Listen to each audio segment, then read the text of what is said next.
Minha própria filha me enviou acidentalmente uma mensagem de voz por engano, que era para o marido dela. Não aguento mais ter minha mãe nessa casa. Ela é um peso na minha vida. Ouvir a voz da minha filha Beatriz com tanta frieza congelou meu sangue. Na manhã seguinte, vesti meu melhor blazer e saí com uma mala discreta. O plano que elaborei nas próximas 24 horas fez ela se arrepender dos seus planos perversos. Mas antes de continuar, confira se você já está inscrito no canal e escreva nos comentários. De onde você está assistindo este vídeo? Adoramos saber até onde nossas histórias estão chegando. Meu nome é Helena, tenho 65 anos e nunca imaginei que a maior traição da minha vida viria de quem eu mais amava. Dizem que os olhos são a janela da alma, mas os de minha filha Beatriz se tornaram espelhos que refletiam apenas ambição e frieza. Como não percebi isso antes? Talvez o amor materno seja mesmo cego, ou talvez eu tenha escolhido não enxergar o que estava na minha frente durante todos esses anos. Tudo começou a mudar quando Beatriz e seu marido Paulo perderam o apartamento que alugavam por conta de dificuldades financeiras. Sem alternativas imediatas, sugeri que viessem morar temporariamente comigo. Só até vocês se reestruturarem, disse eu, com a ingenuidade de quem realmente acredita que a gratidão é um valor universal.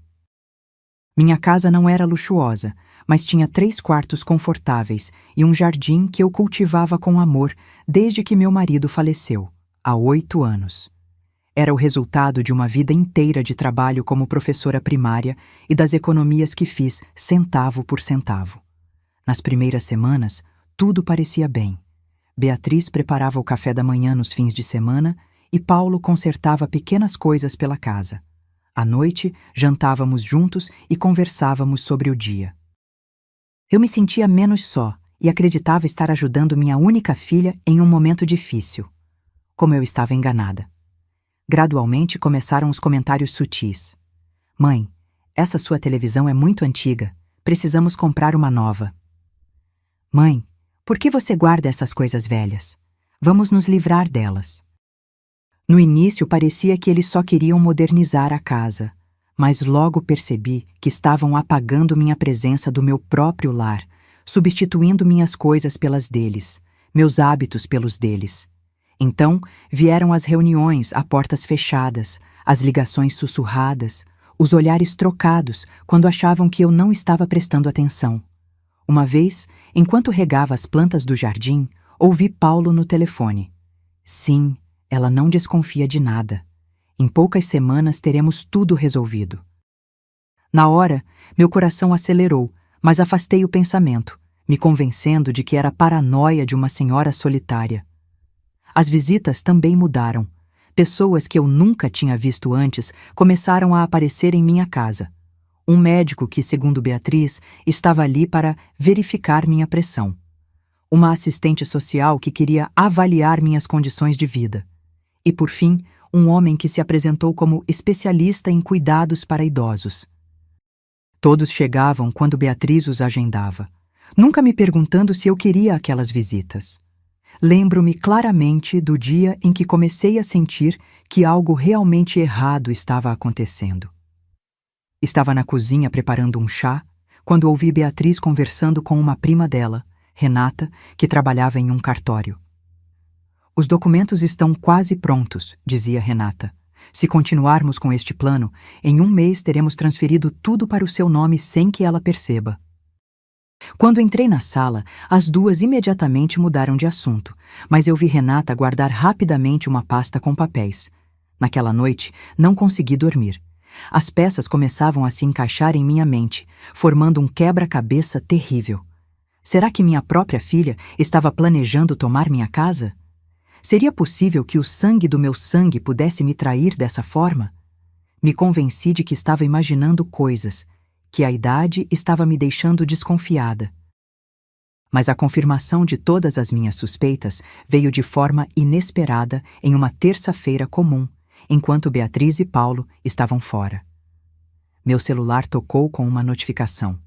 Era uma mensagem de voz de Beatriz, enviada por engano para mim em vez de para Paulo. Com mãos trêmulas, apertei o play sem imaginar que aqueles 3 minutos mudariam completamente minha vida. Paulo, já falei com o diretor do Recanto dos Idosos. A voz da minha filha soava fria e calculista, como eu jamais tinha ouvido antes. Ele garantiu que podemos internar mamãe na próxima semana. Mostrei os laudos médicos que conseguimos e ele disse que é um caso clássico de demência inicial. Ela nem vai perceber o que está acontecendo até já estar lá dentro. Meu coração parecia que ia explodir enquanto a mensagem continuava. Renata já preparou toda a papelada para transferir a casa para nosso nome. Diz que é um processo comum, que muitos filhos fazem isso quando os pais começam a ficar confusos. E o melhor de tudo é que assim que a casa estiver no nosso nome, podemos vendê-la por quase 400 mil. Imagine, Paulo, finalmente livres das dívidas e com dinheiro para comprar aquele carro que você tanto quer. Então veio a parte que me destruiu por completo. E, sinceramente, estou cansada de fingir que me importo. Cansada de ouvir as mesmas histórias, de preparar comida especial para ela, de aguentar os questionamentos constantes. Será um alívio quando tudo isso acabar. E se algo acontecer com ela lá no asilo? Bem, o seguro de vida está em nosso nome, não é mesmo? Uma risada fria encerrou a mensagem. Uma risada que não pertencia à filha que eu havia criado, a menina para quem eu tinha dedicado toda a minha vida.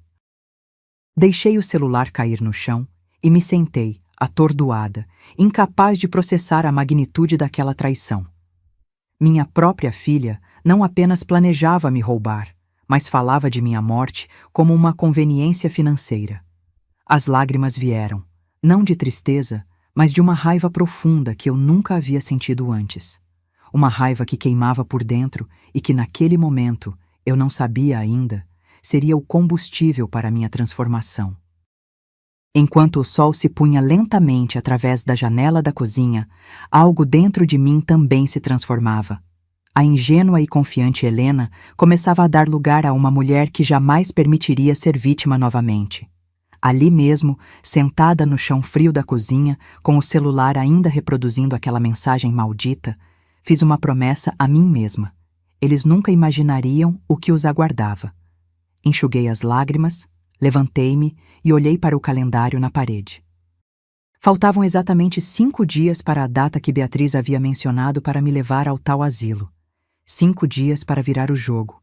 5 dias para mostrar à minha filha que subestimar uma mulher de 65 anos seria o maior erro da vida dela. Bloco 2. Não dormi naquela noite. Enquanto Beatriz e Paulo dormiam tranquilamente no quarto ao lado, eu passei horas repassando cada detalhe da traição em minha mente. Como aquela criança que eu tinha embalado em meus braços, para quem eu tinha dado tudo, até mesmo as joias de minha mãe para pagar sua faculdade, poderia planejar me destruir com tanta frieza? Pela manhã, quando ouvi os passos deles na cozinha, respirei fundo e coloquei a melhor máscara de inocência que pude. Entrei sorrindo, como fazia todas as manhãs. Bom dia, queridos. Dormiram bem? Perguntei, servindo-me de um pouco de café. Sim, mãe. E a senhora? Beatriz respondeu com aquele sorriso falso que agora eu reconhecia perfeitamente. Maravilhosamente bem. Na verdade, tenho uma ideia. Por que não vamos todos juntos àquela clínica que vocês mencionaram semana passada? Aquela para fazer um check-up completo? Acho que já está na hora mesmo de eu cuidar melhor da minha saúde. Vi o olhar rápido que trocaram, uma mistura de surpresa e alívio. Eles acreditaram que eu estava caindo direto na armadilha deles. Claro, mãe, que bom que a senhora concordou. Podemos ir na terça que vem. Terça seria perfeito, respondi, sabendo muito bem que aquela seria a data em que planejavam me internar à força. Depois do café, disse que ia ao banco resolver algumas pendências e que voltaria para o almoço. Vi o interesse nos olhos de Paulo, sempre atento quando o assunto era dinheiro. Quer que eu acompanhe a senhora, dona Helena? Não precisa, meu querido. São coisas simples que resolvo rapidamente. Saí de casa usando meu melhor conjunto, um terno azul marinho que reservava para ocasiões especiais. Não fui ao banco, fui direto ao escritório do Dr. Ricardo, um advogado que conhecia há anos, desde que ele era estudante e eu sua professora na escola primária. O escritório dele era simples, mas acolhedor. Quando entrei, seus olhos se iluminaram com o reconhecimento. Professora Helena, que surpresa maravilhosa! Sentei-me à sua frente e, sem rodeios, contei tudo o que estava acontecendo. Mostrei a ele a gravação no meu celular, explicando cada detalhe do plano que minha filha e seu marido tinham arquitetado. Enquanto falava, observei seu rosto passar da surpresa à indignação. Isso é... Professora, isso é terrível e completamente ilegal. Eles estão cometendo vários crimes: falsificação de documentos, tentativa de internação forçada, apropriação indébita. Eu sei, Ricardo, e é por isso que estou aqui. Não quero apenas me defender, quero garantir que eles aprendam que ações têm consequências. Passamos as próximas 2 horas elaborando um plano meticuloso. Ricardo me explicou que precisávamos de mais provas, além da gravação. Ele me instruiu a gravar todas as conversas suspeitas, fotografar qualquer documento que encontrasse e, principalmente, não dar nenhum sinal de que eu sabia de tudo. A senhora precisa parecer completamente alheia ao que está acontecendo. Deixe que eles acreditem que estão no controle. Enquanto isso, vamos preparar tudo para virar o jogo no momento certo. Dali, fui direto ao banco. Precisava proteger minhas economias antes que Beatriz conseguisse acesso a elas. O gerente, Sr. Antônio, me recebeu com sua habitual cordialidade. Dona Helena, em que posso ajudá-la hoje? Preciso verificar movimentações recentes na minha conta e transferir minhas economias para uma nova conta, em outro banco. Sua expressão mudou para preocupação. Aconteceu alguma coisa? Apenas uma precaução, Antônio. Tenho motivos para acreditar que alguém está tentando acessar meu dinheiro sem autorização. Ao revisar meus extratos, descobri algo que fez meu sangue ferver. Nos últimos 3 meses, pequenas quantias entre R$ 500 e R$ 1.000 haviam sido sacadas da minha poupança, todas em dias que eu estava fora de casa, em consultas médicas ou reuniões do clube de leitura. No total, quase R$ 8.000 tinham desaparecido. Eu não autorizei nenhum desses saques, disse ao gerente, que franziu a testa preocupado. Dona Helena, aqui diz que foram feitos com seu cartão e senha. Foi então que me lembrei. Certa vez, Beatriz havia pedido meu cartão e senha para comprar um remédio para mim, enquanto eu estava acamada com gripe. Ela nunca devolveu o cartão, dizendo que o havia guardado em local seguro. Que tola eu tinha sido! O senhor Antônio me ajudou a bloquear o cartão antigo, abrir uma nova conta em outro banco e transferir todo o restante das minhas economias, cerca de R$ 40.000, para lá. Também mudamos todas as senhas e configuramos alertas para qualquer tentativa de acesso às minhas contas. A senhora está certa em tomar essas precauções, disse ele enquanto finalizávamos o processo. Infelizmente, vemos cada vez mais casos de idosos sendo explorados financeiramente, muitas vezes por pessoas próximas. Quando saí do banco, senti uma estranha mistura de tristeza e determinação. A tristeza de confirmar que minha filha vinha me roubando sistematicamente e a determinação de não permitir que aquilo continuasse. Minha próxima parada foi o cartório onde Renata, a prima de Beatriz, trabalhava. Entrei como quem não quer nada, sorrindo educadamente para todos. Quando cheguei ao balcão, perguntei diretamente por ela. Renata está atendendo outro cliente no momento, informou a recepcionista. A senhora gostaria de aguardar? Sim, por favor. Sou Helena, tia de Beatriz. Vim verificar uns documentos que Renata está preparando para mim. Sentei-me na área de espera, observando o movimento do local. Depois de alguns minutos, vi Renata sair de uma sala com um cliente. Quando me viu, seu rosto empalideceu instantaneamente. Ela se aproximou com um sorriso forçado. Tia Helena, que surpresa! Beatriz não me avisou que a senhora viria hoje. Foi uma decisão de última hora, querida. Pensei em passar para ver como estão aqueles papéis que vocês estão preparando sobre minha casa. Seu nervosismo era palpável. As mãos tremiam levemente enquanto ela me conduzia a uma sala privada.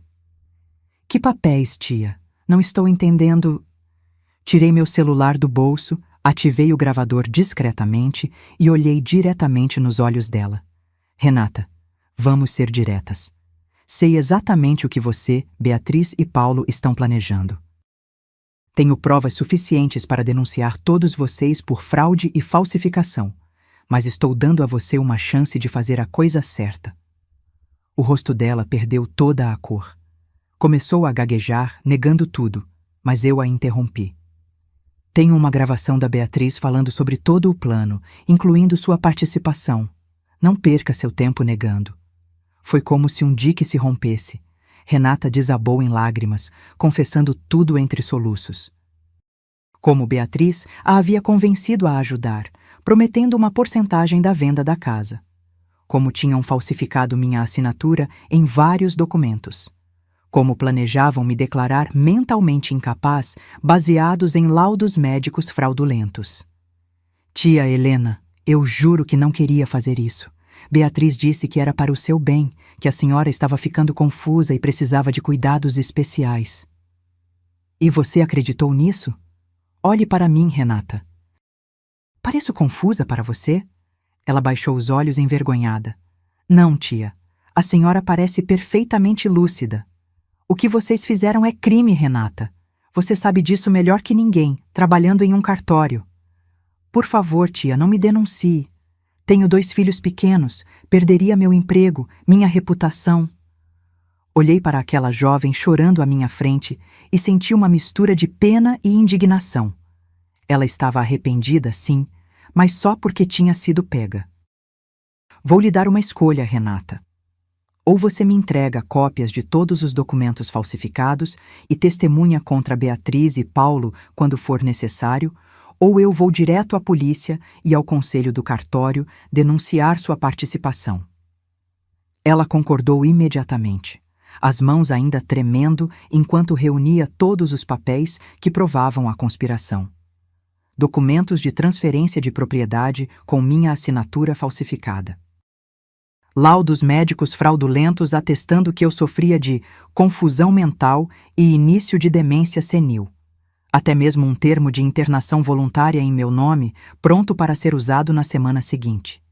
Saí do cartório com uma pasta cheia de evidências e o coração pesado. Enquanto caminhava de volta para casa, pensava em como enfrentaria Beatriz e Paulo. Eles esperavam uma velha ingênua e manipulável, mas encontrariam uma mulher determinada a lutar por sua dignidade até o fim. Bloco 3. Voltei para casa carregando não apenas a pasta com documentos, mas também o peso da traição. No caminho, parei em uma loja de eletrônicos e comprei um pequeno gravador digital. Algo mais confiável que o celular para registrar conversas. O vendedor, um rapaz jovem, me olhou com curiosidade quando expliquei que precisava de algo discreto e de longa duração. "A senhora é jornalista?" perguntou ele, enquanto me mostrava como operar o dispositivo. "Não, meu jovem. Sou apenas uma senhora tentando proteger o que é seu." Cheguei em casa pouco antes do jantar. Beatriz estava na cozinha, preparando algo que cheirava bem. Ao me ver, sorriu como se nada estivesse errado, como se não tivesse passado os últimos meses planejando minha ruína. "Mãe, estava preocupada. A senhora demorou tanto no banco?" "Tinha muitas coisas para resolver, querida. Você sabe como é burocracia." "E resolveu tudo?" perguntou Paulo, entrando na cozinha com aquele interesse mal disfarçado que agora eu reconhecia tão bem. "Quase tudo. Alguns detalhes ainda precisam ser finalizados." Durante o jantar, observei-os atentamente. A facilidade com que mentiam, a naturalidade dos sorrisos falsos, as perguntas aparentemente inocentes sobre minha saúde, meu dinheiro, meus planos. Como pude ser tão cega por tanto tempo?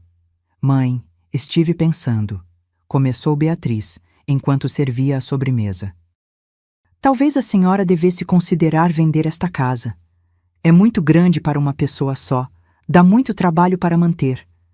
Poderíamos encontrar um apartamento menor, mais fácil de cuidar. Você acha mesmo, filha? Respondi, fingindo considerar a ideia. Esta casa tem tantas memórias. Seu pai e eu construímos cada pedaço com tanto amor. Justamente por isso, mãe, a senhora fica presa ao passado. Precisa seguir em frente. Talvez você tenha razão. Vou pensar no assunto. Vi o olhar vitorioso que trocaram. Eles acreditavam que eu estava começando a ceder, que seu plano estava funcionando perfeitamente. Depois do jantar, enquanto lavava a louça, ouvi Paulo ao telefone no quintal, falando baixo, mas não o suficiente. Sim, está tudo encaminhado. Ela já está até considerando vender a casa. Não, ela não desconfia de nada. Terça-feira será o grande dia. Sequei minhas mãos no avental e fui para meu quarto, trancando a porta. Tirei do bolso o pequeno gravador e o ativei. Então, abri a pasta com os documentos do cartório e comecei a estudá-los cuidadosamente, fotografando cada página com meu celular. Precisava entender exatamente como eles planejavam executar o golpe para poder desmontá-lo peça por peça. Os laudos médicos eram particularmente revoltantes, assinados por um tal doutor. Oliveira, que eu nunca tinha consultado, atestavam que eu sofria de episódios recorrentes de confusão, perda de memória recente e incapacidade progressiva para tomar decisões. O documento chegava a mencionar episódios em que a paciente sai de casa à noite em estado confusional, colocando-se em risco. Tudo mentira. Pura fabricação. Eu nunca tive um único episódio de confusão mental ou perda de memória além do normal para minha idade. Nunca saí de casa à noite em estado algum de confusão. Eram falsidades criadas para justificar minha internação forçada. Nos documentos de transferência de propriedade, vi minha assinatura perfeitamente falsificada. Tão bem feita que até eu teria dificuldade em identificá-la como falsa se não soubesse que jamais tinha assinado tais papéis. Aquela noite foi longa. Enquanto a casa dormia, eu planejava. Precisava ser mais esperta que eles, precisava antecipar seus movimentos e estar sempre um passo à frente. A professora Helena, que por 40 anos ensinou crianças a ler e escrever, agora tinha que aprender rapidamente as artes da estratégia e do combate. Na manhã seguinte, acordei cedo e preparei um café da manhã especial. Ovos, bacon, pão fresco, frutas, tudo o que Beatriz e Paulo gostavam. Quando eles desceram, já estava tudo na mesa. "Nossa, mãe, que surpresa maravilhosa!" exclamou Beatriz, olhando para a mesa farta. "Achei que poderíamos aproveitar o fim de semana em família. Quem sabe dar uma volta no parque mais tarde? Faz tempo que não saímos juntos." "Claro, mãe. É uma ótima ideia." Durante o café, mencionei casualmente que andava pensando em atualizar meu testamento. Sabe como é? A idade vai chegando e precisamos deixar tudo organizado. Estava pensando em procurar um advogado na semana que vem. Paulo quase engasgou com o café. "Não precisa se preocupar com isso agora, dona Helena.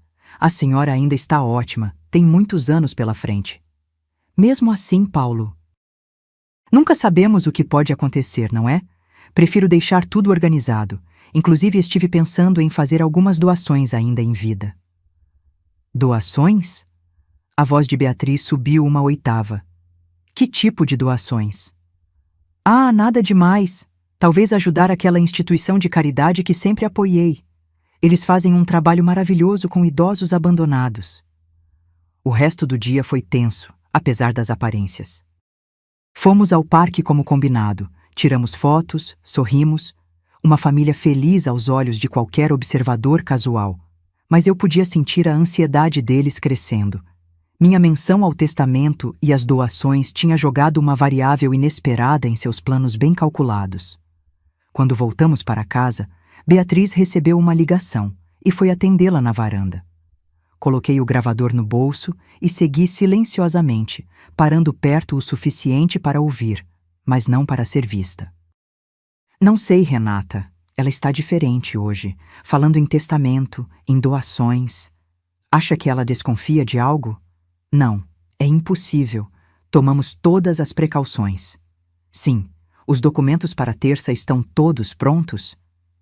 Ótimo, não podemos arriscar perder esta oportunidade. Voltei rapidamente para a cozinha antes que ela terminasse a ligação. Meu coração batia acelerado, mas não de medo, de determinação.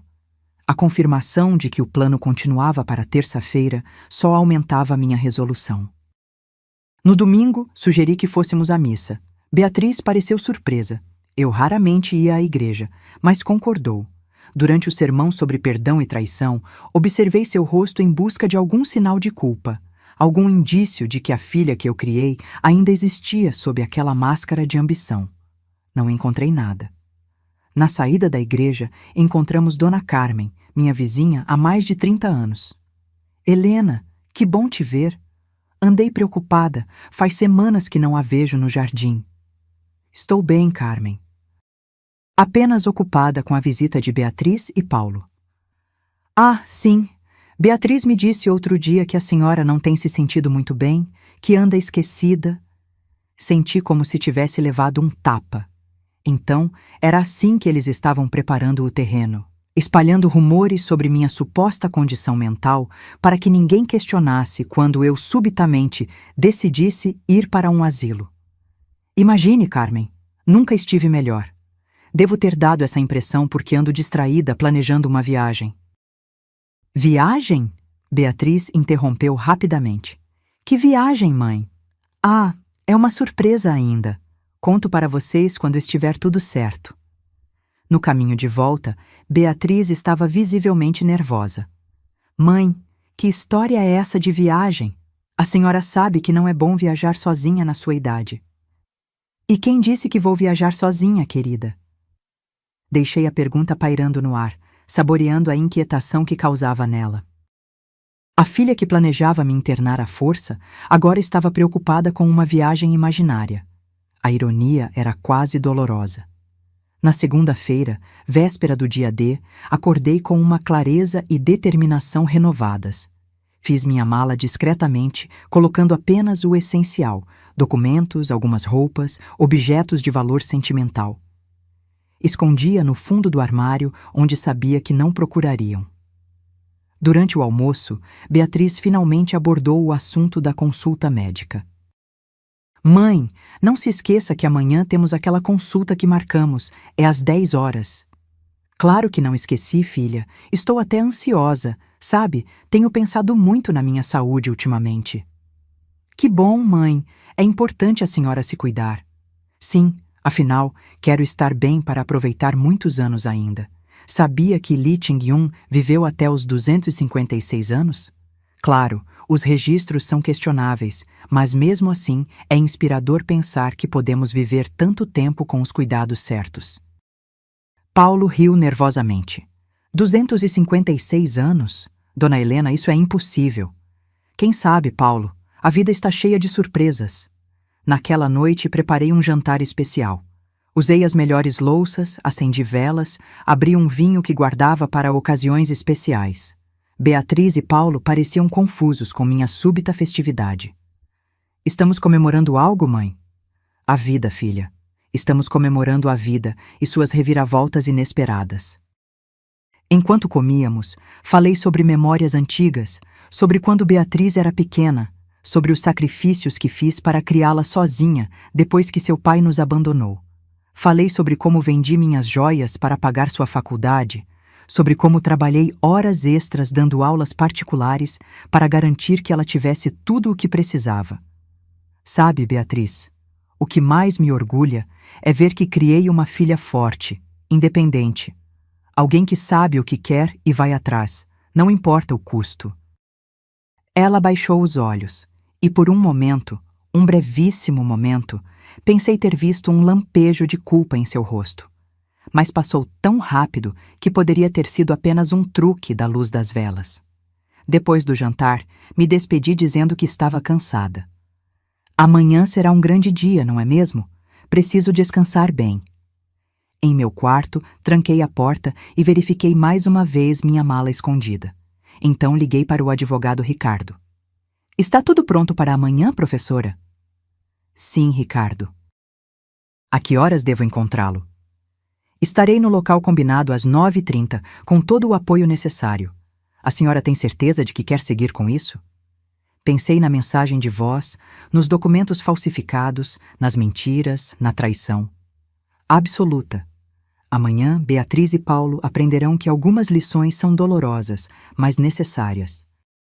Desliguei o telefone e me sentei na beirada da cama, olhando para a foto na mesa de cabeceira. Eu e Beatriz no dia de sua formatura, ambas sorrindo, cheias de esperança para o futuro. Uma lágrima solitária escorreu pelo meu rosto. O que aconteceu com você, minha filha? Sussurrei para a fotografia. Em que momento o amor se transformou em ganância? Deitei-me, sabendo que o sono não viria facilmente.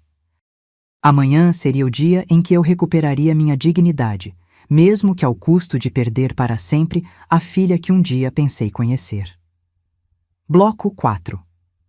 A manhã de terça-feira chegou com um céu cinzento, como se a própria natureza pressentisse o drama que estava Retry M Continue Edit, Bloco 4. A manhã de terça-feira chegou com um céu cinzento, como se a própria natureza pressentisse o drama que estava prestes a se desenrolar. Acordei antes do despertador, às 5h30, após uma noite agitada de sonhos perturbadores.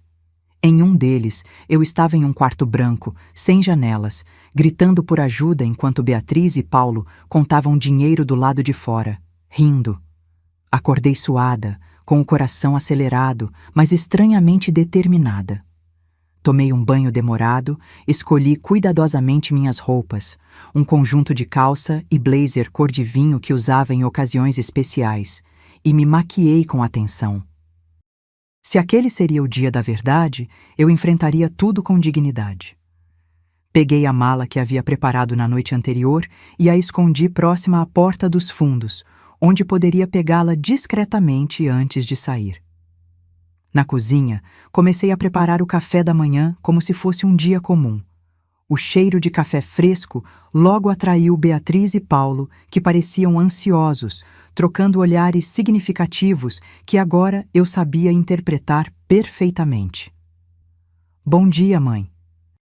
A senhora acordou cedo hoje, comentou Beatriz, tentando soar casual. Sim, querida. Queria estar bem preparada para a consulta. Sabe como são os médicos, sempre cheios de perguntas. A senhora não precisa se preocupar com nada, disse Paulo, servindo-se de café. É apenas uma consulta de rotina. É mesmo? Pensei que fosse aquele check-up completo que vocês mencionaram. Eles trocaram outro olhar rápido. Sim, é um check-up, mas nada complicado.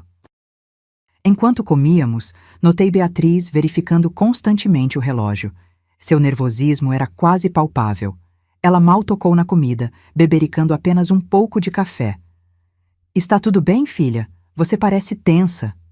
Estou ótima, mãe. Só preocupada com o trânsito. Não queremos nos atrasar para a consulta. Claro que não. Seria terrível perder o horário, não é? Às 9h15, Beatriz anunciou que era hora de irmos. Peguei minha bolsa calmamente, verificando se o gravador estava ligado e se todos os documentos que precisava estavam lá. Quando saímos, consegui discretamente pegar minha mala escondida e colocá-la no porta-malas do carro, enquanto Beatriz estava distraída falando com Paulo. Durante o trajeto, observei o caminho que fazíamos. Não estávamos indo para nenhum hospital ou clínica médica que eu conhecesse. Estávamos nos dirigindo para os arredores da cidade, para uma área mais afastada. Para onde estamos indo, Beatriz? Pensei que a consulta seria no Hospital Central. Ah, mudamos para uma clínica especializada, mãe.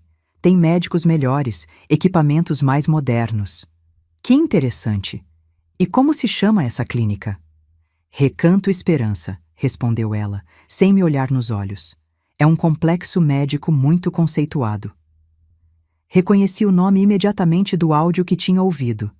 Não era um complexo médico. Era o asilo onde planejavam me internar. Meu coração acelerou, mas mantive a calma. Olhei pela janela, vendo a cidade ficar para trás, dando lugar a uma estrada arborizada que levava até um grande prédio branco no horizonte. Parece longe da cidade, comentei casualmente. É para garantir tranquilidade aos pacientes, mãe, sem a poluição e o barulho da cidade. Quando nos aproximamos do grande portão de entrada, vi a placa Recanto Esperança, Centro de Acolhimento para Idosos.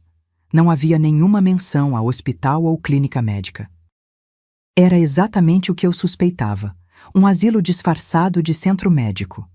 No estacionamento, vi Ricardo aguardando, conforme combinado, junto com 2 policiais e uma mulher que reconheci como a doutora Márcia, uma geriatra renomada que ele havia mencionado que nos ajudaria.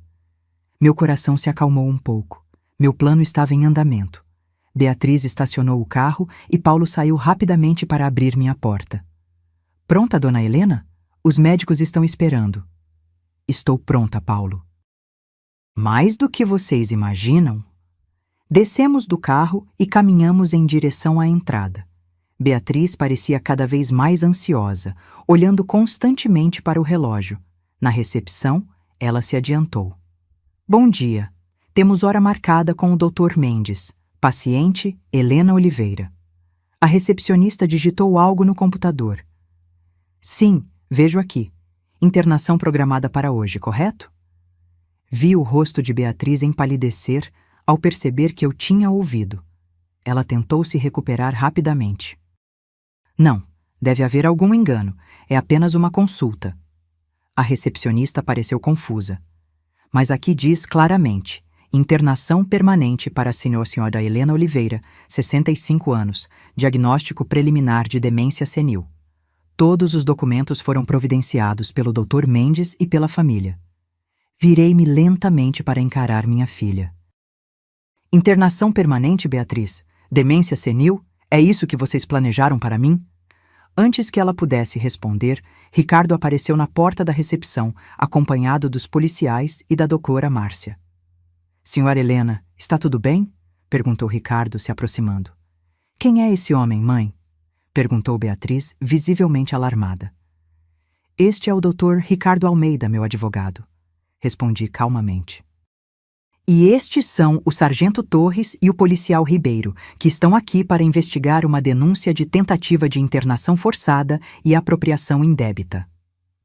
O rosto de Beatriz se transformou em uma máscara de pânico. Paulo tentou intervir, colocando-se entre nós. Deve haver algum mal-entendido aqui. Nós só viemos para uma consulta médica. Ricardo se aproximou, segurando uma pasta.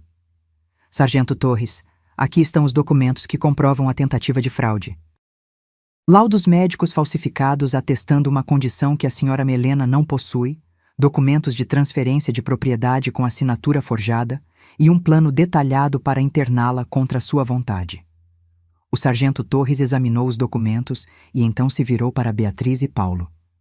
Senhora Beatriz Oliveira e senhor Paulo Santos, vocês estão sendo investigados por falsificação de documentos, tentativa de internação forçada e apropriação indébita.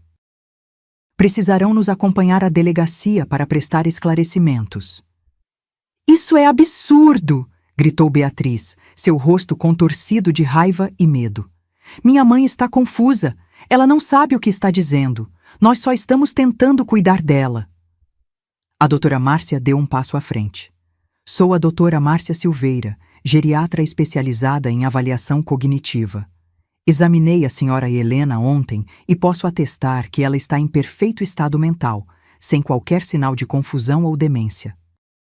Os laudos apresentados por vocês são claramente fraudulentos. Paulo tentou fugir em direção à saída, mas foi rapidamente detido pelo policial Ribeiro. Beatriz, percebendo que estava encurralada, voltou-se para mim com lágrimas nos olhos. Mãe, por favor, não faça isso. Somos família, sangue do seu sangue. Aquelas palavras me atingiram como um punhal. Sim, éramos família. Essa era a parte mais dolorosa de tudo. Beatriz, respondi com uma calma que surpreendeu até a mim mesma. Família não rouba. Família não mente. Família não planeja internar sua própria mãe em um asilo para roubar sua casa. A senhora não entende. Estávamos com problemas financeiros, dívidas enormes. Precisávamos de ajuda. E por que não me pediu ajuda honestamente? Por que planejar tudo isso pelas minhas costas? Por que falsificar documentos dizendo que estou louca? Ela não tinha resposta para isso. Apenas chorava, enquanto os policiais a conduziam para fora junto com Paulo. Fiquei ali, observando minha única filha ser levada pela polícia, sentindo um misto de alívio e profunda tristeza. Ricardo se aproximou e colocou a mão em meu ombro. A senhora foi muito corajosa, dona Helena. Não é fácil enfrentar uma traição assim, especialmente quando vem de quem mais amamos. Assenti em silêncio, incapaz de falar enquanto as lágrimas finalmente começavam a cair. A doutora Márcia me ofereceu um lenço. Vai ficar tudo bem, senhora Helena. A senhora fez o que precisava fazer. Saímos daquele lugar que deveria ter sido minha prisão perpétua. No estacionamento, Ricardo me perguntou para onde eu gostaria de ir. Não posso voltar para casa agora, respondi. Há muitas memórias lá, muita dor. A senhora pode ficar no apartamento que mencionei, aquele no condomínio para idosos ativos. Está vago e disponível imediatamente. Sim, acho que seria bom. Preciso de um novo começo. Enquanto nos afastávamos do Recanto Esperança, olhei pela janela do carro e vi Beatriz e Paulo sendo colocados na viatura policial. Minha filha ergueu os olhos e nossos olhares se encontraram por um breve momento. Não havia raiva em meus olhos, apenas uma profunda decepção e a certeza de que nada seria como antes. No caminho para meu novo lar temporário, permaneci em silêncio, absorvendo tudo o que havia acontecido. Tinha vencido a batalha, havia impedido que me roubassem minha casa, minha dignidade, minha liberdade. Mas a que custo? Perdi minha única filha, não para a morte, mas para algo talvez pior, a revelação de quem ela realmente era. Ricardo respeitou meu silêncio durante a viagem. Quando chegamos ao condomínio, ele me ajudou com a mala e me mostrou o apartamento. Pequeno, mas confortável, com uma varanda que dava para um belo jardim. Vai gostar daqui, dona Helena? Tem muitas atividades, pessoas da sua idade, segurança 24 horas. Obrigada por tudo, Ricardo. Não sei o que teria feito sem sua ajuda. A senhora me ensinou a ler e escrever quando eu tinha 7 anos. Nunca poderei retribuir completamente o que fez por mim. Depois que ele saiu, sentei-me na varanda e observei o pôr do sol. Era o fim de um capítulo doloroso da minha vida, mas também o início de algo novo. Pela primeira vez em meses, respirei profundamente, sentindo o peso da opressão se dissipar. Estava livre, machucada, traída, mas livre. Naquela noite, deitada em uma cama estranha, em um lugar desconhecido, chorei até adormecer. Chorei pela filha que havia perdido, pela confiança quebrada, pelos anos de sacrifício que pareciam agora tão desperdiçados. Mas chorei também de alívio por ter encontrado a força para enfrentar a verdade e defender o que era meu por direito, minha vida, minha dignidade, meu futuro. Amanhã seria um novo dia, e eu enfrentaria cada momento dele com a mesma determinação que me trouxe até aqui. Bloco 5. Os dias que se seguiram à confrontação no Recanto. Esperança foram um turbilhão de emoções e ações práticas. Na manhã seguinte, Ricardo me buscou para irmos à delegacia, onde prestei depoimento formal contra Beatriz e Paulo. Sentada diante do delegado, contei toda a história, a mensagem de voz acidental, os documentos falsificados, o plano de internação forçada. Senhora Helena, disse o delegado após ouvir meu relato, infelizmente casos como o seu estão se tornando cada vez mais comuns. Idosos sendo explorados por seus próprios familiares. Nunca pensei que seria uma dessas estatísticas, respondi com um sorriso triste. Mostrei todas as provas que havia coletado. A gravação da mensagem de voz, os documentos do cartório, as gravações das conversas com Renata. O delegado tomou notas detalhadas, seu rosto se tornando mais grave a cada nova evidência. Temos um caso sólido aqui, ele comentou, olhando para Ricardo. Falsificação de documentos, tentativa de internação forçada, apropriação indébita. São acusações sérias. E quanto tempo eles podem ficar presos? Perguntei, sentindo uma mistura estranha de justiça e tristeza. Depende do processo, mas podem enfrentar de 2 a 6 anos, dependendo de como o juiz avaliar a gravidade do caso. Saí da delegacia com sentimentos conflitantes. Parte de mim sentia que justiça estava sendo feita. Outra parte lamentava profundamente que tivéssemos chegado a esse ponto. Como uma mãe processa a própria filha? Como chegamos a esse abismo intransponível? Nos dias que se seguiram, enfrentei outras batalhas. Precisei voltar à minha casa para buscar mais pertences pessoais. Ricardo insistiu em me acompanhar, preocupado com meu estado emocional. Entrar naquela casa, minha casa, foi como revisitar o cenário de um crime. Cada cômodo guardava agora memórias contaminadas.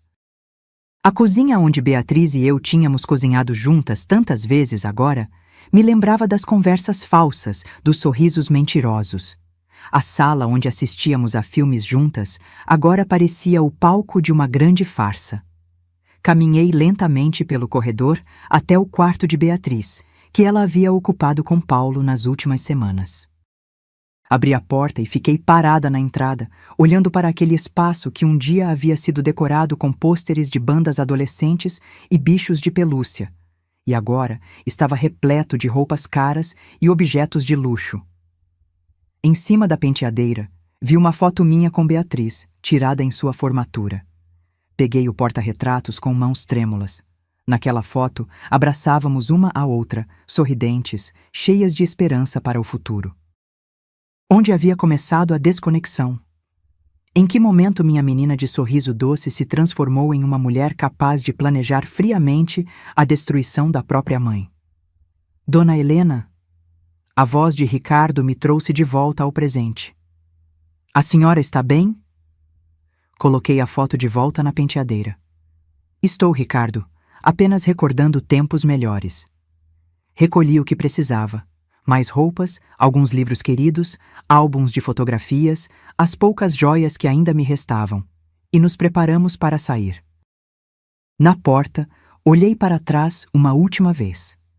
Aquela casa, construída com tanto amor ao longo de décadas, agora parecia apenas um invólucro vazio, desprovido das memórias felizes que um dia a preencheram. "O que a senhora pretende fazer com a casa?" perguntou Ricardo enquanto dirigia de volta ao condomínio. "Ainda não sei. Não consigo imaginar voltando a morar lá, mas também não quero vender. Não agora." "Entendo. A senhora tem tempo para decidir." "Enquanto isso, o apartamento no condomínio é seu pelo tempo que precisar." Uma semana após a prisão de Beatriz e Paulo, recebi uma ligação inesperada. Era Renata, a prima que havia ajudado a falsificar os documentos. "Tia Helena? Posso falar com a senhora?" Sua voz estava trêmula, quase irreconhecível. "Diga, Renata." "Eu queria pedir perdão. Sei que o que fiz não tem desculpa, mas quero que a senhora saiba que estou profundamente arrependida." Fechei os olhos, sentindo o peso daquelas palavras. "Você perdeu seu emprego no cartório?" "Sim, fui demitida assim que a denúncia foi formalizada. Estão abrindo um processo administrativo contra mim também." "E seus filhos?" Ouvi um soluço do outro lado da linha. "Estão bem, dentro do possível. Minha mãe está me ajudando a cuidar deles enquanto procuro outro trabalho." Suspirei profundamente. "Renata, o que você fez foi grave. Não apenas me traiu, mas traiu a confiança pública depositada em você como funcionária de um cartório. Mas... eu sei, tia. Não espero perdão, só queria que a senhora soubesse que..." "Deixe-me terminar." Interrompi com firmeza. "O que você fez foi grave, mas acredito que você foi, em parte, manipulada por Beatriz e Paulo. Vou falar com Ricardo sobre a possibilidade de testemunhar a seu favor, explicando que você cooperou voluntariamente depois que confrontei você." Houve um momento de silêncio, então mais soluços. A senhora faria isso por mim? Depois de tudo?" "Não faço por você, Renata. Faço porque acredito em segundas chances, especialmente para quem demonstra arrependimento genuíno. e faço pelos seus filhos que não devem pagar pelos erros da mãe. Depois de desligar, sentei-me na varanda do meu novo apartamento, observando o movimento no jardim do condomínio. Idosos caminhavam, conversavam, jogavam xadrez, todos vivendo seus anos dourados com dignidade e independência. Será que eu conseguiria reconstruir minha vida assim, encontrar alegria novamente após tamanha traição?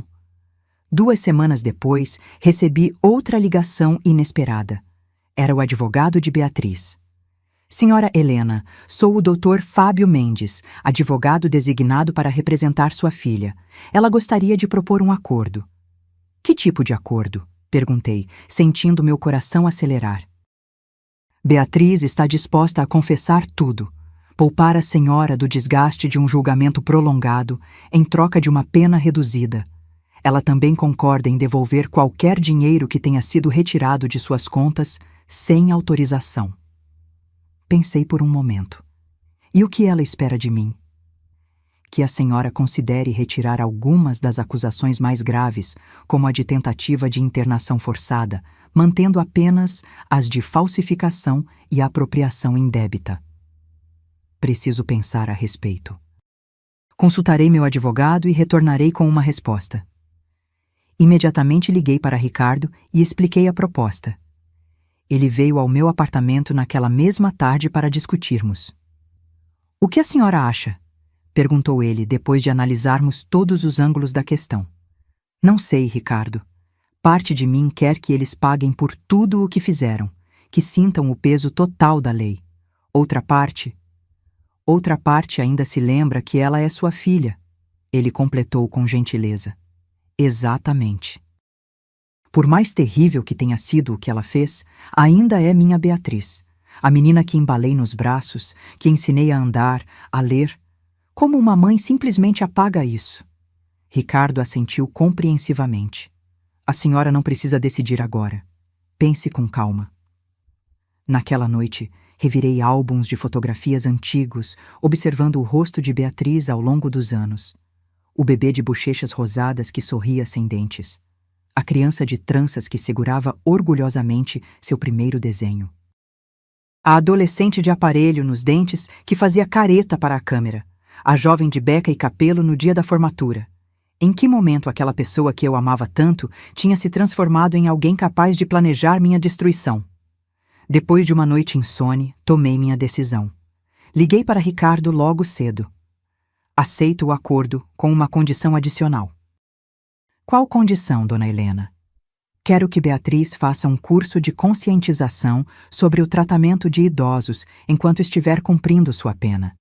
Quero que ela entenda realmente o impacto do que fez, não apenas a mim, mas ao que representa para a sociedade como um todo." Ricardo ficou em silêncio por um momento, então disse: "É uma condição incomum, mas justa. Vou comunicar ao advogado dela." O acordo foi aceito.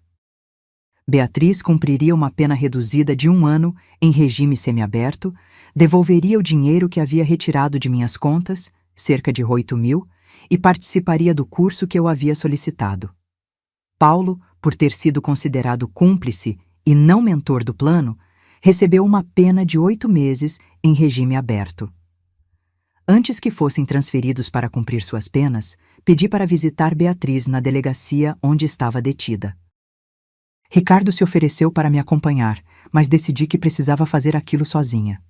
A sala de visitas era pequena e austera. Uma mesa de metal, 2 cadeiras, paredes cinzentas. Quando Beatriz entrou, escoltada por uma policial, quase não a reconheci. Sem maquiagem, com olheiras profundas e o cabelo despenteado, parecia ter envelhecido 10 anos em apenas algumas semanas. "Mãe", ela disse em voz baixa, sentando-se à minha frente. "Obrigada por vir." Olhei para minha filha, essa estranha que eu conhecia tão bem, e senti um nó na garganta. "Como você está sendo tratada?" "Bem, dentro do possível. A comida é horrível e as camas são duras, mas ninguém me maltrata." Ficamos em silêncio por alguns minutos, o peso de tudo o que havia acontecido pairando entre nós como uma nuvem pesada. "Por que, Beatriz?" A pergunta escapou de meus lábios antes que eu pudesse contê-la. Por que fazer isso comigo? O que eu fiz para merecer tamanha traição? Ela baixou os olhos, incapaz de sustentar meu olhar. Não foi por sua causa, mãe. Foi. Estávamos desesperados. As dívidas só aumentavam, o banco ameaçando tomar nosso apartamento, Paulo perdendo o emprego. E por que não me pediram ajuda honestamente? Por que todo esse plano elaborado, as mentiras, a crueldade? Uma lágrima escorreu pelo rosto dela. Porque sabíamos que a senhora diria não. A senhora sempre foi tão cuidadosa com dinheiro, tão preocupada em guardar para o futuro, e precisávamos de muito mais do que a senhora poderia dar. Então decidiram tomar tudo. Ela assentiu, ainda sem me olhar. Começou como uma ideia absurda, algo que Paulo mencionou em um momento de desespero. Mas então, fomos pesquisando, descobrimos que outras pessoas tinham feito isso, que era possível, e de repente, o plano parecia real, viável. E em nenhum momento você pensou em mim? No que seria da minha vida trancada em um asilo contra minha vontade? Finalmente, ela ergueu os olhos, vermelhos de lágrimas. Eu me convenci de que estaria fazendo um favor à senhora, que a senhora estaria melhor lá, com pessoas para cuidar da senhora o tempo todo, que não seria tão ruim assim. Não seria tão ruim? Minha voz falhou. Beatriz, vocês planejavam me roubar tudo, minha casa, minha liberdade, minha dignidade. Vocês falsificaram documentos dizendo que eu estava louca. Como isso poderia não ser tão ruim? Ela começou a soluçar, escondendo o rosto nas mãos. Eu sei, mãe. Eu sei. Não tenho como justificar o que fizemos. Foi monstruoso, imperdoável. A policial na porta fez um sinal de que nosso tempo estava acabando. Levantei-me, sentindo-me exausta, como se tivesse corrido uma maratona. Beatriz, aceitei o acordo porque, apesar de tudo, você ainda é minha filha. Não consigo odiar você, por mais que tenha tentado, mas também não consigo confiar em você novamente, nem imaginar um futuro onde possamos reconstruir o que tínhamos. Ela ergueu o rosto marcado pelas lágrimas. Eu entendo, mãe. Só quero que saiba que, mesmo que não mereça, estou verdadeiramente arrependida. Não pelo que aconteceu comigo, mas pelo que fiz à senhora, pela dor que causei. Assenti em silêncio. Queria acreditar nela, queria desesperadamente ver sinceridade naqueles olhos que um dia tinham sido o espelho dos meus. Mas a confiança, uma vez quebrada, é como um vaso precioso estilhaçado. Pode-se colar os pedaços, mas nunca será o mesmo. Adeus, Beatriz. Cumpra sua pena, faça o curso que solicitei, reflita profundamente sobre suas escolhas. Depois disso, quem sabe o que o futuro reserva. Saí daquela sala com passos firmes, sem olhar para trás. No corredor da delegacia, encostei-me na parede fria por um momento, respirando profundamente para conter as lágrimas que ameaçavam cair. Não choraria ali, não daria a ninguém o prazer de ver meu sofrimento. Ao sair para a rua ensolarada, senti como se um capítulo doloroso estivesse finalmente se encerrando. Não havia perdão ainda. Talvez nunca houvesse completamente. Mas havia um caminho à frente. Um caminho que eu teria que trilhar sozinha, redescobrindo quem era Helena agora, aos 65 anos, após a maior traição de sua vida. Bloco 6. Enquanto Beatriz e Paulo cumpriam suas penas, eu me dedicava a reconstruir minha vida. O condomínio para idosos, que inicialmente tinha sido apenas um refúgio temporário, começou a se tornar um verdadeiro lar. Meu pequeno apartamento ganhou toques pessoais. Algumas plantas na varanda, quadros nas paredes, uma poltrona confortável onde passei a ler por horas a fio. Mais importante que a decoração, porém, foram as conexões que comecei a estabelecer. Lentamente, fui conhecendo outros moradores, pessoas com histórias de vida fascinantes e, muitas vezes, marcadas por perdas e superações como a minha. Dona Cecília, uma viúva de 72 anos que morava no apartamento ao lado, foi a primeira a romper minha barreira de isolamento. Apareceu à minha porta certa manhã com um bolo de laranja recém-saído do forno. Percebi que a senhora não tem participado das atividades do condomínio, disse ela com um sorriso caloroso. Pensei que talvez pudéssemos tomar um café juntas. Aquele gesto simples, um bolo, um convite para café, foi o início de uma amizade que se tornaria fundamental em minha recuperação. Cecília tinha perdido o marido para o câncer após 45 anos de casamento e entendia profundamente o luto, não apenas por pessoas que morreram, mas também por relacionamentos que se romperam. Perder alguém que ainda está vivo pode ser ainda mais doloroso, ela me disse certa tarde, enquanto caminhávamos pelo jardim do condomínio. Porque você vê a pessoa, sabe que ela está lá, mas não pode alcançá-la. Exatamente, respondi, surpresa por ela compreender tão bem o que eu sentia. É como se Beatriz tivesse morrido, mas uma estranha com o rosto dela continuasse existindo. Aos poucos, Cecília me incentivou a participar das atividades do condomínio. Comecei com o grupo de leitura, que se reunia semanalmente para discutir livros. A literatura sempre tinha sido minha paixão. Primeiro como professora de português, depois como um refúgio nos momentos difíceis. Ler e discutir histórias com outras pessoas reacendeu algo em mim que tinha estado adormecido por muito tempo. Depois veio o coral, as aulas de pintura, o grupo de caminhada matinal.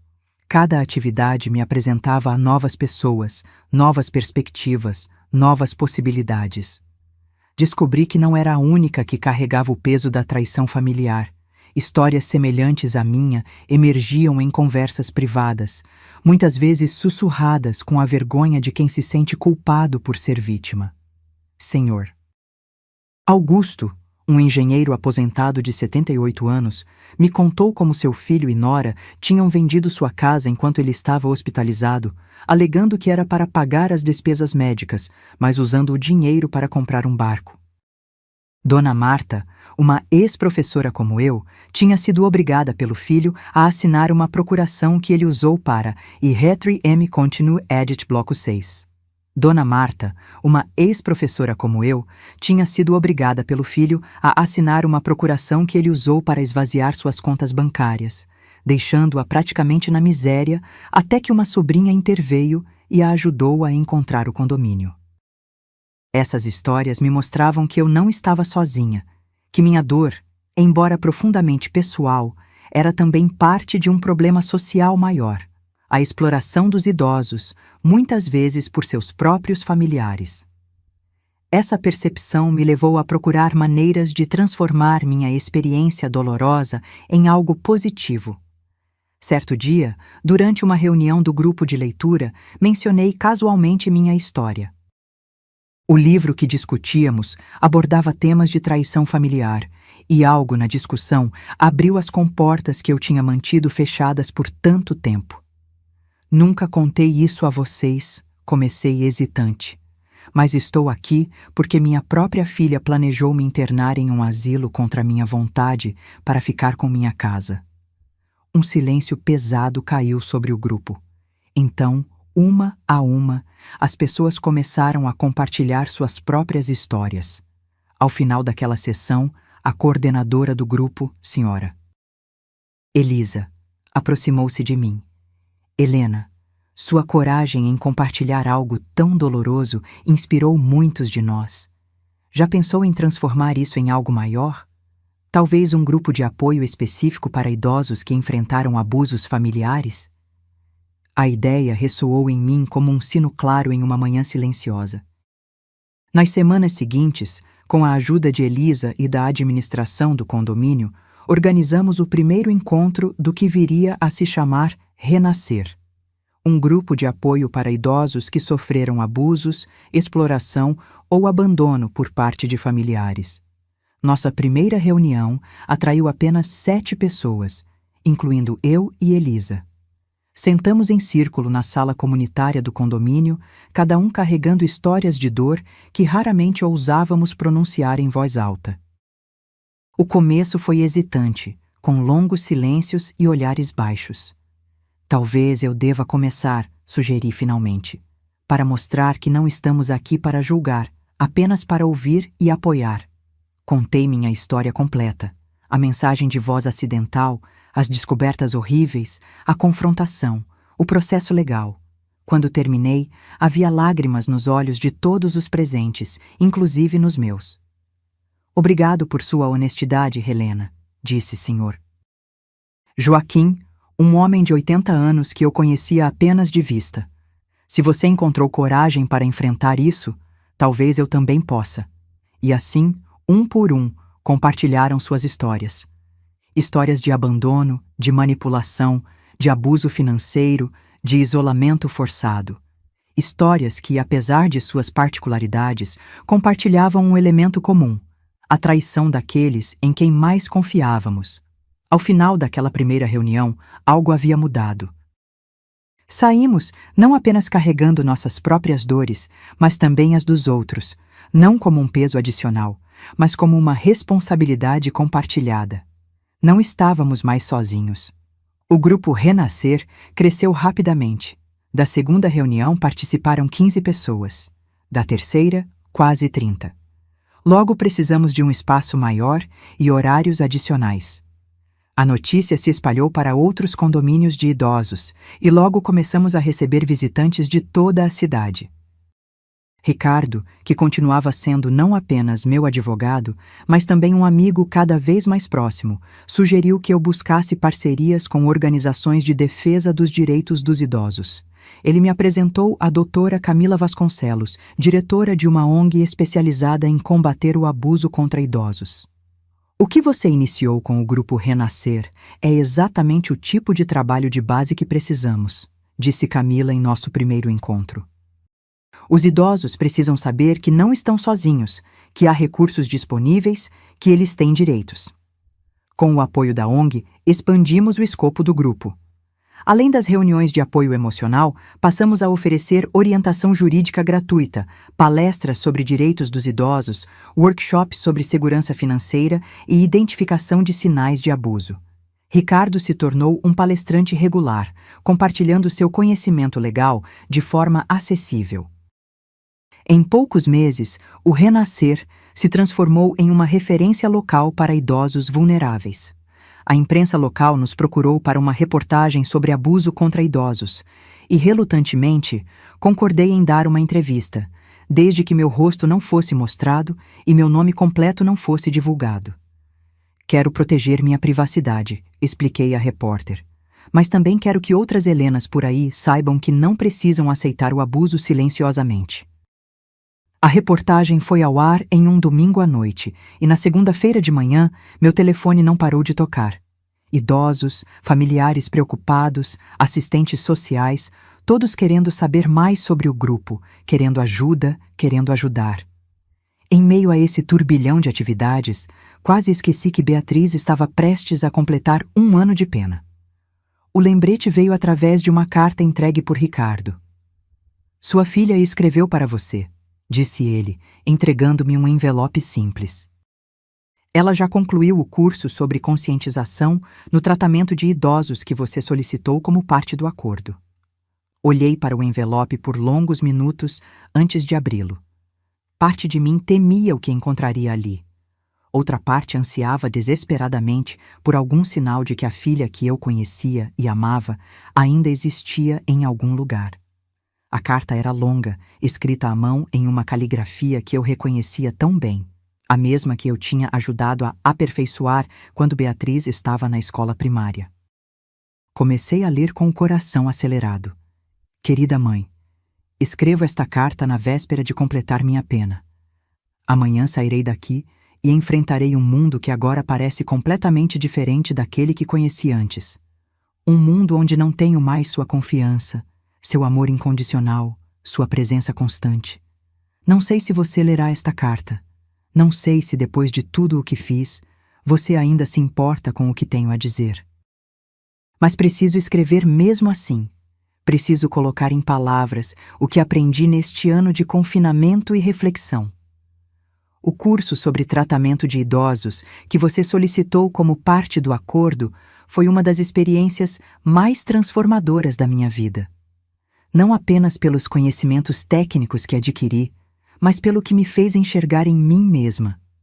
Aprendi sobre a epidemia silenciosa de abuso contra idosos que acontece em nosso país. Aprendi sobre os direitos que são constantemente violados, sobre as manipulações que são normalizadas, sobre as vidas que são destruídas. E enquanto aprendia tudo isso, não podia deixar de me ver refletida em cada exemplo de abusador que estudávamos. Era eu. Eu tinha me tornado exatamente o tipo de pessoa que sempre desprezei. O tipo de pessoa que vê um ser humano vulnerável e enxerga apenas uma oportunidade de ganho pessoal. O tipo de pessoa que consegue justificar qualquer atrocidade em nome do próprio benefício. Como chegamos a esse ponto, mamãe? Como eu, filha da mulher mais honesta e trabalhadora que conheço, me transformei em alguém capaz de planejar tamanha crueldade contra a própria mãe? Passei incontáveis noites acordada, revivendo cada decisão, cada passo que me trouxe até aqui. A princípio, tentei me justificar. As dívidas, a pressão de Paulo, o desespero financeiro. Mas com o tempo, entendi que nada disso era desculpa. Milhões de pessoas enfrentam dificuldades financeiras todos os dias, sem recorrer à crueldade e à traição. A verdade, por mais dolorosa que seja de admitir, é que eu permiti que a ganância e o egoísmo me consumissem. Permiti que valores materialistas substituíssem os valores de integridade e respeito que você sempre me ensinou. Permiti que Paulo, com sua visão distorcida de sucesso a qualquer custo, influenciasse minhas decisões mais fundamentais. Isso não é uma tentativa de culpá-lo, pelo contrário. Assumo total responsabilidade por minhas escolhas. Mas parte do meu processo de recuperação é identificar os padrões tóxicos que me trouxeram até aqui, para que eu possa rompê-los de uma vez por todas. Paulo e eu nos separamos. Foi uma decisão mútua, tomada através de cartas trocadas durante nosso tempo de reclusão. Ambos percebemos que nosso relacionamento estava fundamentado em valores equivocados, em uma visão materialista e egoísta da vida que nos levou a cometer atos impensáveis. Mãe, não espero seu perdão. Não tenho esse direito. O que fiz é imperdoável em qualquer medida humana normal. Mas quero que saiba que a lição foi aprendida da maneira mais dura e permanente possível. Quando sair daqui amanhã, começarei uma nova vida. Consegui um trabalho simples em uma livraria do outro lado da cidade. O salário é modesto, mas honesto. Aluguei um quarto pequeno perto do trabalho. Estou recomeçando do zero, como deve ser. Parte da minha sentença inclui serviço comunitário em um centro de convivência para idosos. No início, encarei isso como apenas mais uma punição a cumprir. Hoje, vejo como uma oportunidade de reparação, não apenas para minha consciência, mas para o mundo que ajudei a tornar um pouco pior com minhas ações. Não sei se algum dia voltaremos a ter qualquer tipo de relacionamento. Talvez a quebra tenha sido irreparável, e se for esse o caso, respeitarei sua decisão. Mas queria que soubesse que, independentemente do que aconteça entre nós, você conseguiu o que queria. Eu mudei. A lição foi aprendida. A pessoa que planejou aquela crueldade não existe mais. Com amor e eterno arrependimento, Beatriz. Quando terminei de ler, percebi que lágrimas silenciosas escorriam pelo meu rosto. Dobrei a carta cuidadosamente e a guardei na gaveta da mesa de cabeceira. Não sabia como me sentir, o que pensar, o que fazer com aquelas palavras aparentemente sinceras. Naquela noite, durante a reunião semanal do grupo Renascer, discutimos o tema do perdão. Era uma questão que sempre gerava debates acalorados. Alguns defendiam o perdão como caminho para a própria libertação. Outros acreditavam que algumas traições eram simplesmente imperdoáveis. O perdão não significa reconciliação, disse Dona Cecília durante a discussão. Podemos perdoar alguém e ainda assim escolher mantê-lo longe de nossas vidas. O perdão é para nós, não para eles. Suas palavras ficaram comigo enquanto eu caminhava de volta para meu apartamento sob um céu estrelado. Perdoar Beatriz não significava voltar ao que éramos antes. Isso seria impossível. A confiança, uma vez quebrada tão brutalmente, não poderia ser simplesmente restaurada com um pedido de desculpas, por mais sincero que fosse. Mas talvez houvesse espaço para um novo tipo de relacionamento. Algo construído não sobre a confiança cega de uma mãe por sua filha, mas sobre o respeito cauteloso entre dois adultos que reconhecem o abismo que existe entre eles, mas escolhem construir uma ponte, por mais frágil que seja. Sentei-me na varanda do meu apartamento, observando as luzes da cidade ao longe. Em algum lugar lá fora, Beatriz estaria iniciando sua nova vida amanhã. E eu, aos 65 anos, também estava no meio da minha própria reinvenção. Duas mulheres transformadas pela mesma tempestade, seguindo rumos incertos em um mundo que não oferecia garantias. Não tomei nenhuma decisão naquela noite sobre o que faria a respeito de Beatriz e sua carta. Algumas escolhas precisam de tempo, de distância, de reflexão profunda. Mas pela primeira vez em mais de um ano, permiti-me considerar a possibilidade de que nem tudo estava perdido, que talvez algum dia pudéssemos encontrar uma forma de coexistir em um mundo onde ambas estávamos irrevogavelmente mudadas. E por enquanto, isso era suficiente. Bloco 7. 2 anos se passaram desde que li a carta de Beatriz. 2 anos de crescimento para o grupo Renascer, que agora contava com filiais em 3 cidades vizinhas e tinha se tornado uma organização sem fins lucrativos oficialmente registrada. 2 anos de descobertas pessoais, de novas amizades, de propósito renovado. Nunca respondi àquela primeira carta, mas Beatriz continuou escrevendo. A cada 2 meses, aproximadamente, Ricardo me entregava um novo envelope. Inicialmente, eu os acumulava em uma gaveta sem abrir. Depois comecei a lê-los, mas ainda sem responder. Nas cartas, Beatriz compartilhava detalhes de sua nova vida. O trabalho na livraria que tinha se transformado em uma posição de gerência, o pequeno apartamento que havia conseguido alugar com seu próprio dinheiro, o serviço voluntário com idosos que tinha se tornado uma paixão verdadeira. Em nenhuma das cartas ela pedia meu perdão ou sugeria um reencontro.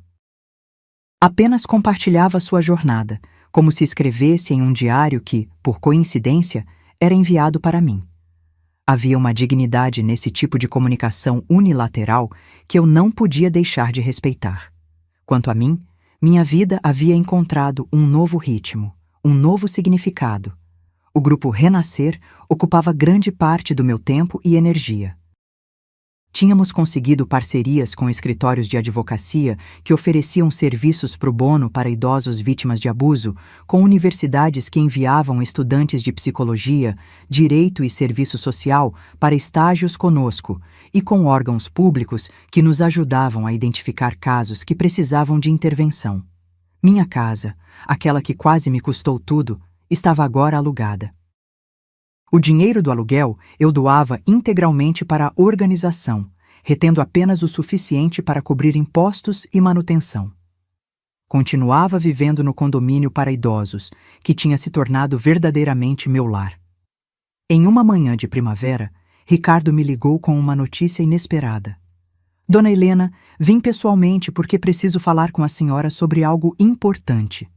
Quando ele chegou, seu semblante era sério, mas não preocupado.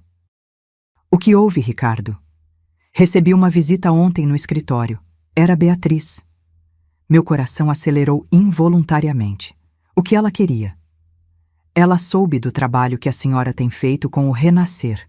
Aparentemente, a organização está ganhando bastante visibilidade. Sim, a reportagem nacional semana passada deve ter ajudado. Mas o que isso tem a ver com Beatriz? Ricardo respirou fundo antes de continuar. Ela está trabalhando com um grupo semelhante em outra cidade. Um centro de apoio para idosos vítimas de violência familiar. Disse que foi inspirada pelo que aprendeu no curso que fez e pelo exemplo da senhora. Aquela informação me pegou de surpresa. Em nenhuma das cartas, Beatriz tinha mencionado isso. Ela não queria que eu soubesse?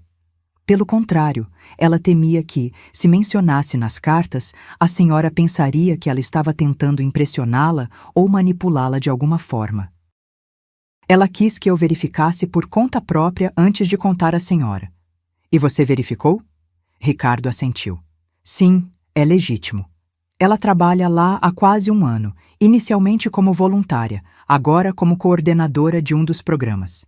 Pelos relatos que obtive, ela é extremamente dedicada e competente. Fiquei em silêncio, processando aquela informação. Parte de mim queria acreditar que Beatriz havia realmente mudado, que as lições dolorosas tinham transformado sua perspectiva de vida.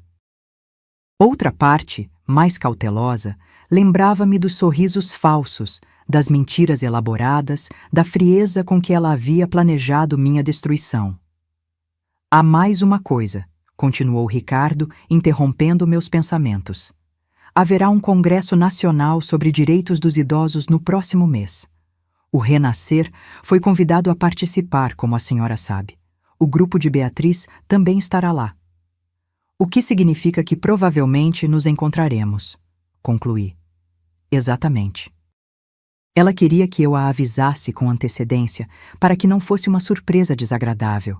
Ela disse que entenderá perfeitamente se a senhora preferir que ela não compareça ao evento. Olhei pela janela, observando o jardim do condomínio, onde alguns residentes jogavam peteca tranquilamente. A ideia de reencontrar Beatriz após tanto tempo me causava uma ansiedade que eu não esperava sentir. Não era medo, não era raiva. Era algo mais complexo, uma mistura de curiosidade, apreensão e, surpreendentemente, uma pontada de esperança. Diga a ela que não precisa se ausentar por minha causa. O congresso é importante para ambas as organizações. Ricardo sorriu levemente. Transmitirei seu recado. Nas semanas que antecederam o congresso, me peguei pensando cada vez mais em Beatriz. Reli todas as suas cartas, desta vez prestando atenção não apenas ao conteúdo, mas ao tom, buscando sinais da pessoa em que ela havia se tornado. Havia uma humildade genuína em suas palavras, uma aceitação de responsabilidade que parecia sincera. Não havia pedidos, não havia expectativas, apenas o compartilhamento honesto de uma jornada de reconstrução. O congresso seria realizado em um grande centro de convenções na capital. Como coordenadora do Renascer, eu participaria de uma mesa redonda sobre iniciativas comunitárias no combate ao abuso contra idosos. Preparei minha apresentação com cuidado, focando nas histórias de superação que tínhamos testemunhado, nos recursos que havíamos desenvolvido, nas parcerias que tínhamos estabelecido. Na véspera da viagem, recebi uma mensagem de texto de um número desconhecido. Mãe, é Beatriz. Ricardo me deu seu número, espero que não se importe. Queria apenas dizer que estou ansiosa para ver o trabalho incrível que você tem feito com o Renascer. Independentemente do que aconteceu entre nós, o que você construiu é admirável e importante. Se preferir, posso me manter distante durante o evento. É sua decisão. Fiquei olhando para a mensagem por muito tempo, incerta sobre como responder. Finalmente digitei. Obrigada pelo aviso, Beatriz. Não precisa se afastar. Veremos como as coisas fluem naturalmente. Sua resposta veio quase instantaneamente. Obrigada. Até breve, então. O congresso era maior do que eu havia imaginado. Centenas de profissionais, ativistas, acadêmicos e representantes governamentais reunidos para discutir políticas públicas, iniciativas comunitárias e avanços na proteção dos direitos dos idosos. O estande do Renascer atraía constante interesse, com visitantes querendo saber mais sobre nosso modelo de grupo de apoio liderado por idosos para idosos. Foi no segundo dia do evento, após minha participação na mesa redonda, que finalmente vi Beatriz. Ela estava em pé, no fundo do auditório, aplaudindo discretamente como todos os outros. Nossos olhares se cruzaram brevemente antes que eu fosse cercada por pessoas querendo trocar cartões, fazer perguntas, compartilhar experiências similares. Mais tarde naquele dia, enquanto eu descansava em um banco no jardim do centro de convenções, senti alguém se aproximar. Sem precisar olhar, soube que era ela. Posso me sentar? Perguntou Beatriz, sua voz tão familiar e ao mesmo tempo tão estranha. Assenti silenciosamente, e ela se sentou na outra ponta do banco, mantendo uma distância respeitosa. Sua apresentação foi incrível, ela disse após um momento. O trabalho que você está fazendo é realmente transformador. Obrigada, respondi, finalmente me permitindo olhar para ela diretamente. Beatriz parecia diferente. Não apenas mais velha, o que seria natural após quase 3 anos, mas de alguma forma mais autêntica. Vestia-se de maneira simples, sem a ostentação que antes tanto prezava. Seus cabelos, que antes eram sempre impecavelmente tingidos e escovados, agora exibiam alguns fios grisalhos. Mas a maior diferença estava em seus olhos. O brilho calculista que eu tinha aprendido a reconhecer havia dado lugar a algo mais suave, mais presente. Seu grupo também parece estar fazendo um trabalho importante, comentei, lembrando-me do que Ricardo havia me contado. Ela assentiu. É um trabalho que me dá propósito, algo que nunca pensei que encontraria depois de tudo. Ficamos em silêncio por alguns minutos, cada uma absorvida em seus próprios pensamentos. Havia tanto para dizer e, ao mesmo tempo, um reconhecimento mútuo de que talvez as palavras fossem insuficientes para navegar o abismo entre nós. Sabe, ela finalmente quebrou o silêncio. É estranho como a vida dá voltas. Aqui estamos nós, ambas dedicando nossas vidas a prevenir que outras pessoas passem pelo que nós passamos, você como vítima, eu como perpetradora. A franqueza de sua observação me pegou de surpresa. É verdade. Acho que ambas encontramos um propósito na dor. Mãe, ela começou, então parou, como se ponderasse cuidadosamente suas próximas palavras. Sei que provavelmente já é tarde demais, que o que fiz é imperdoável, mas quero que saiba que não há um único dia em que eu não me arrependa profundamente de tudo. Não há um único dia em que eu não sinta vergonha ao lembrar da pessoa que fui, das escolhas que fiz. Olhei para o céu, observando as nuvens que passavam lentamente. Sabe, Beatriz, nos últimos anos aprendi muito sobre perdão. Não o tipo de perdão que apaga o passado ou que nos obriga a fingir que nada aconteceu. Mas o tipo que nos permite reconhecer a dor, reconhecer a traição e, ainda assim, escolher não ser consumidos por ela. Ela me olhou com olhos marejados. Isso significa que não sei se algum dia voltaremos a ter o relacionamento que tínhamos antes.